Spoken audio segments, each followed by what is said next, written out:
Hello నమస్తే అందరికీను. ఓం ఐం హ్రీం శ్రీం శ్రీ మాత్రే నమః. సర్వమంగళ మాంగళ్యే శివే సర్వార్థ సాధికే శరణ్యే త్రయంబకే దేవి నారాయణి నమోస్తుతే. మొదటిగా మాతృదేవో భవ, పితృదేవో భవ, ఆచార్య దేవో భవ అని అంటుంటాము. మాతృదేవో భవ అని అనేది మొదటి శ్లోకంగా మనకు వినిపిస్తూ ఉంటుంది. అవునా అండి? కరెక్టా? మాతృదేవో భవ అనే కదా మనం అన్ని కార్యాలును చెప్తాము. మొదటిగా పలక మీద రాసేది కూడా అమ్మ అనే పదం మాత్రమే రాస్తాము. ఓం అనే రాస్తాము. ఓం తర్వాత అమ్మ అనే పదం మాత్రమే రాస్తాము. అవునా అండి? అలాగే మనము ఆ ఏ టాపిక్ తీసుకుంటున్నాం ఈ రోజు అంటే, ఉప్పు కంటే రుచి లేదు, అమ్మ కంటే బంధువు లేదు అనేసి. అమ్మ కొన్ని వంటలు చెప్పగలరా ఎవరైనా? ఉప్పు లేకుండా చేసే వంట అది రుచికరమై ఉండాలి, అమృత తుల్యమై ఉండాలి. అలాంటి వంటలు చెప్పగలరా చాట్ బాక్స్ లో? స్వీట్స్ అండి.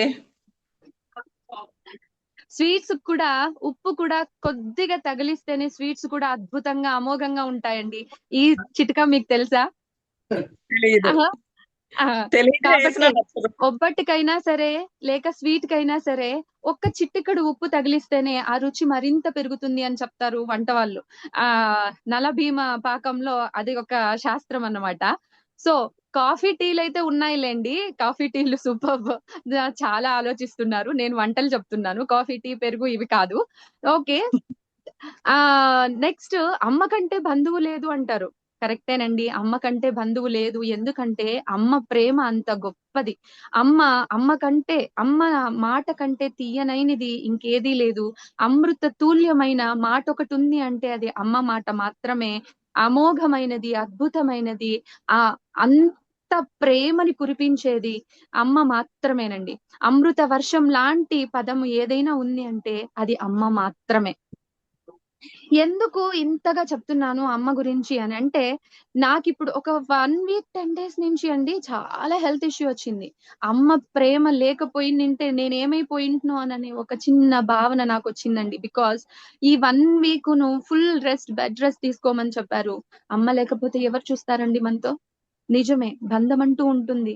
పిల్లలున్నారు, భర్త ఉంటారు, అందరూ ఉంటారు. కానీ అమ్మ ప్రేమకి సాటి ఇంకొకటి ఏదీ లేదండి. అమ్మ మాటే శా శాసనం అని అంటారు కదా! శాసనం కాదండి. అమృత తుల్యం. ఆమె ప్రేమకి సాటి ఇంకా ఏదీ లేదండి. వారం నుండి పసిబిడ్డలాగా నేనింత బిడ్డ అయినా కూడా పసిబిడ్డలాగా తను చూసుకునింది.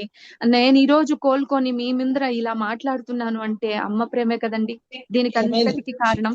అలాగే మీకు ఇంకొక విషయం కూడా ఈరోజు ఒక పోస్టర్ పెట్టాను ఫైనల్ గ్రూప్ లో.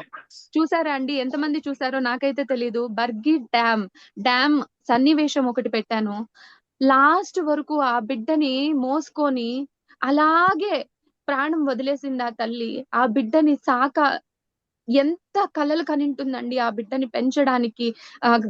ఒక బిడ్డని జన్మనివ్వాలంటే చస్తూ బతుకుతారంటారు. అలాంటిది ఆ బిడ్డని జన్మనిచ్చిన తర్వాత అంత బిడ్డని సాకిన తర్వాత ఆ బిడ్డని ఆ నీళ్ళల్లో మునిగిపోతున్నప్పుడు ఆ బిడ్డని తాపత్రయంతో ఎత్తుకోవాలి. ఆ బిడ్డని ఎలాగైనా కాపాడాలని ఎంత తపన పడింటుంది. ఆ ఎమోషన్ అక్కడ ఆ ఫోటోలో కనిపిస్తుంది కదండీ ప్రతి ఒక్కరికి. చూడగానే కంట్లో నీళ్లు జర జర జర జర జర అని కారిపోయాయి నాకైతే.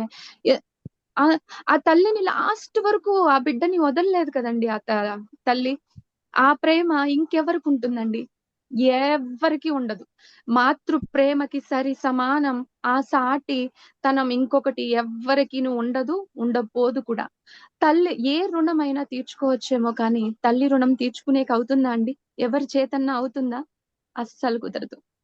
తల్లి రుణం తీర్చుకోవాలంటే శ్రీ మహావిష్ణువు అంతటి వాడే 3 సార్లు జన్మనెత్తాడంటండి. తెలుసా మీకు?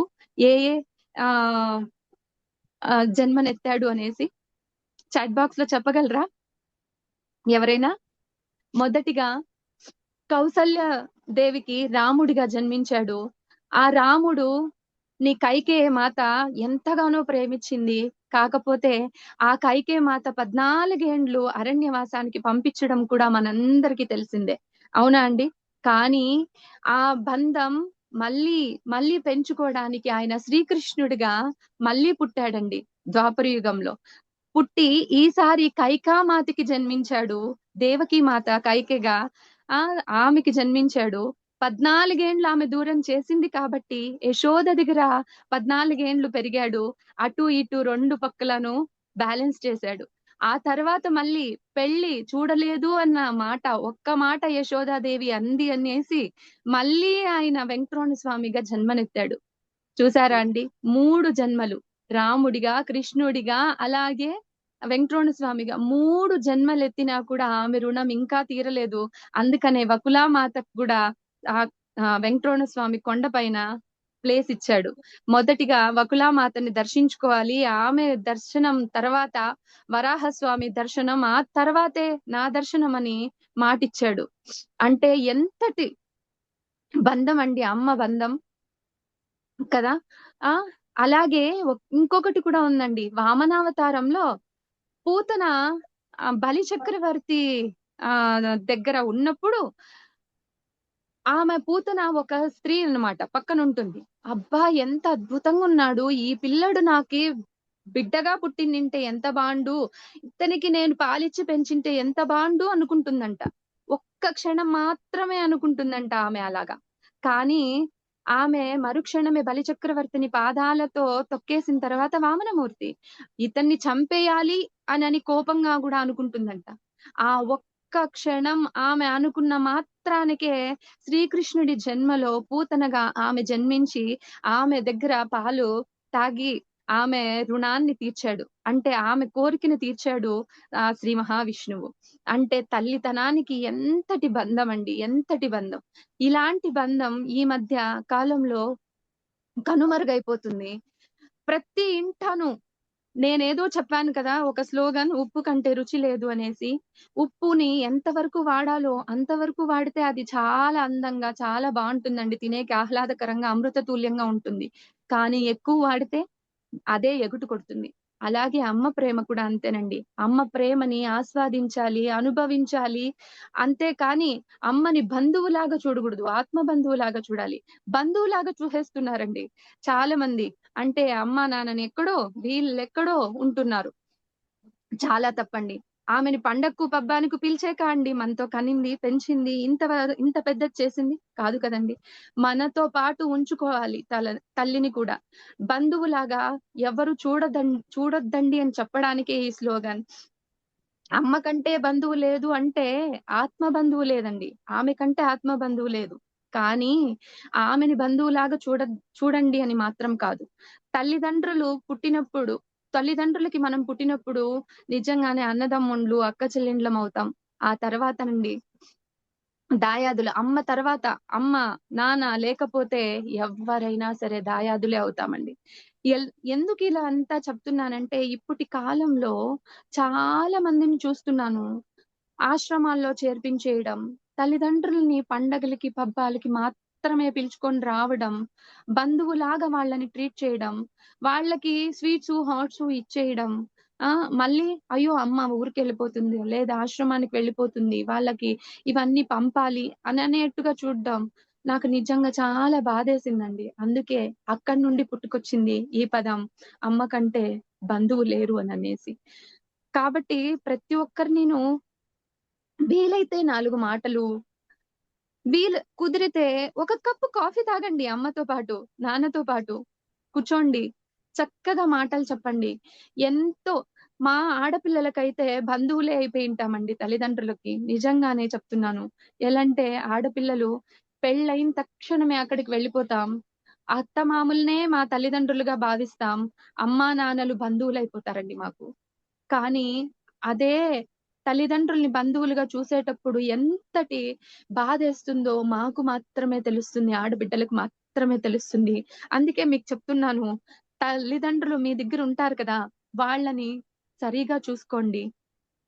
మగ పిల్లలుగా మీరు పుట్టినందుకు ఆనందించండి, ఆహ్లాదించండి, గర్వపడండి. తల్లిదండ్రుల్ని మీ దగ్గరే ఉంచుకునేందుకు మీకు ఎంతో భాగ్యం ఆ దేవుడు ప్రసాదించాడు అనని ఆయన్ని ప్రతి క్షణం మొక్కండి. ఆ ఆ క్షణాల్ని ఆస్వాదించండి. ఇది ప్రతి ఒక్కరికి నేను విన్నవించుకుంటున్న ఒక చిన్న కోరికనుకోండి.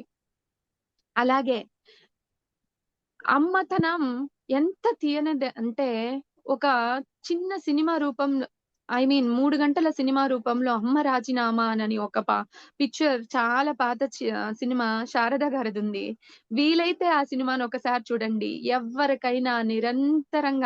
ఎవ్వరికైనా విశ్రాంతి దొరుకుతుందేమో కానీ అమ్మకు మాత్రం విశ్రాంతి దొరకనే దొరకదు.